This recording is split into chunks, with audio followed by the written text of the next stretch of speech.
So we talk about energy. Energy is the ability to do work, right? And we listed some other things that we already know about: kinetic, potential energy, types of energy, mechanical energy. We made a list of things we know. Is there any other term that jumps out at you on the board? Any other thing that we haven't defined yet? Someone said it? Work. Thank you, Tony. Work. This word, work. What does it mean to do work? Well, the hints to doing work comes from this part we talk about right here. Right? We said that a joule is a kilogram meter squared per second squared. Right? We pulled the ends apart, and then we saw that a joule is also a mass times an acceleration times a meter, right? And you guys said mass times acceleration is what? What's mass times acceleration? Newton's second law, right? So it is a force. Thank you, Tony. All right. So that means that energy is a force times a, what's a meter? Distance. So what do you guys think work is? Force times distance. Perfect, Anisha. Work is the product of force and distance. Okay. Work is the product of force and distance. What does product mean? Nope, does not mean sum. Oh, sorry. Means multiply. Good. And that is super sloppy. The product of force and there you go. Okay. So product we said means what? What operation? Multiplication. So work equals force times v. Now I'm going to make a small adjustment. Okay. I'm going to add a vector to force. Okay. Work is a scalar. If I multiply a vector times a scalar, will I still have a vector? No. Yeah, I still have a vector. So that means that this d needs to be a nope, vector as well. Well, what's distance with a vector? Displacement. Okay. So it's not just a distance, it's a displacement. You're probably mad at me saying, Mr. Branch, I wrote in pen, now I gotta change it. Good. Because it engraves in your mind. Cross it out, Sergio, with an X. Don't box it out. Just put a little X to the distance and write displacement next to it. You know why? Because now when you come back and look at it, you'll remember that there's a difference. Right? Now, if you were to go on in physics, this would be more than just a multiplication. It would be what's called a dot product. And we'll get more into dot products later. You might be getting them to pre-calc. You guys get the dot products in pre-calc? Dot products and cross products? Not yet? Okay. What a dot product does is it finds how much of the force is in the same direction as the displacement. Okay. Or how much of the displacement is in the same direction as the force. So what it's saying is that work is done when force and displacement are in the same direction. If they're not in the same direction, then work isn't done. Okay.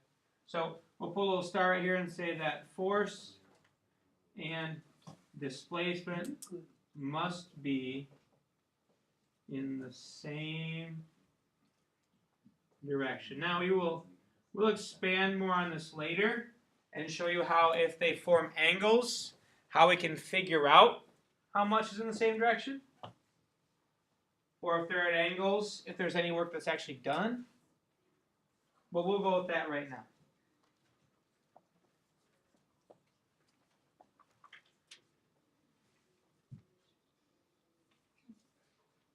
A real quick example. If that's my displacement, and that's my force. How much of my force is in the same direction as my displacement? I'll draw two components. We'll call that y, we'll call that x. Which part of my force is in the same direction as my displacement, x or y? X, right? X and displacement are in the same direction, right? Yeah. And that's what a dot product does, is it finds the amount of force that's in the same direction as the displacement. Like I said, we'll get more into that later. Okay. Now, force and distance. Say a quick little story. Oh, is it like the grandpa or whatever you want? Benefit curve? Yeah, like benefit curve.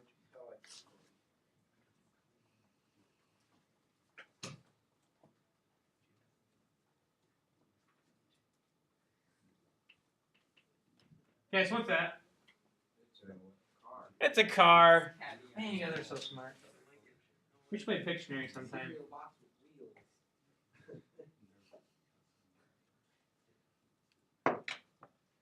Who's that? That's me. Why would I push my car? It doesn't work. It ran out of gas. Something, right? So. The door would be open and then you run into the driver's seat.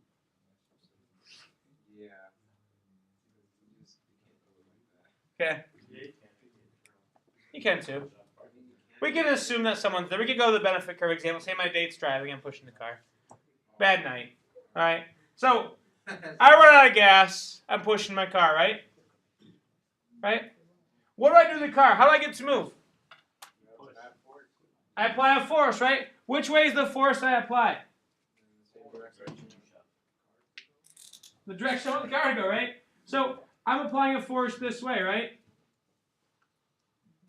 Which way does the car move? The same way I'm pushing, assuming the person inside doesn't have their foot on the brake, right? Or the car is not in park or drive, needs to be in neutral, right? So the car is in neutral, I can push it. So the car will move that way, right? So there will be a displacement that goes this way some distance. Depending on how far the gas station is away, right? Now, what happens to the car as I keep pushing? What happens to the car? It does get easier to push because it starts to have this thing called inertia, right? Right now the car has inertia. The inertia is stationary. Once the car gets moving, the inertia is now moving, right? Remember, the car wants to stay at its constant state of motion. Either wants to be stationary or moving. So, as I push the car, what happens to it? It begins to move, right? How does that movement change? If I'm pushing with the same force the whole time, how does that movement change?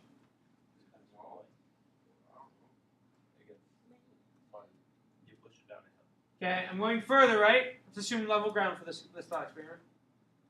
So, initially I start pushing. Is the car moving? No. Then it starts moving, right?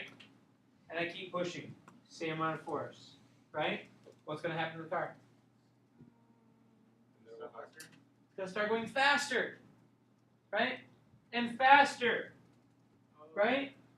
So, as I'm pushing, what's changing for the car? What type of energy is changing? Oh, it's going from potential Kinetic.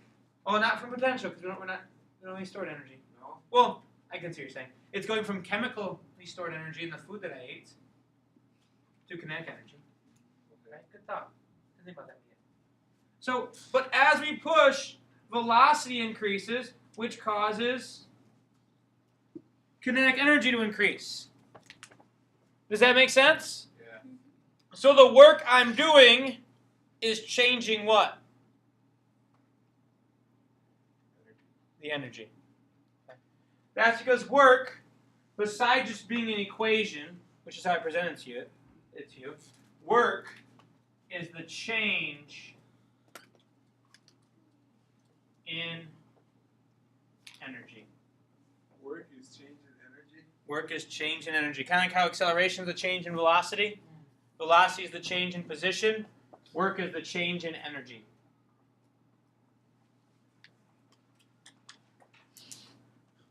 There's a couple ways you can write this. I'll give you just one way right now. Work equals change in kinetic energy. Just kinetic energy? Well, for this example, it is. But like, just energy. Work can be a change in any energy. I'm going to leave the potential one alone because the potential one takes a little more care to talk about because it depends on what we're working, what force is doing the work and what we're working against. All right. Now I want you to consider another example.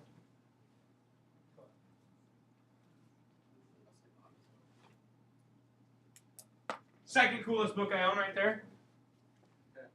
Okay? What's the first? You can figure it out. Yeah, nope. I'd be able to spell better if that was the case. Star Wars? Nope. What's that? A hallway? No, the table. Oh, I thought that was Man, we're bad at Pictionary, Sergio. So, I'm going to take the physics book You have to finish the table first. Yeah, and put it up there on the table. I thought that was the door. There you go. Much Okay. It's potential, right? What? It's potential, right? What type of energy is it? Potential. Potential energy, good. So if I'm going to lift this physics book, I'm applying a force in what direction? Up. Up.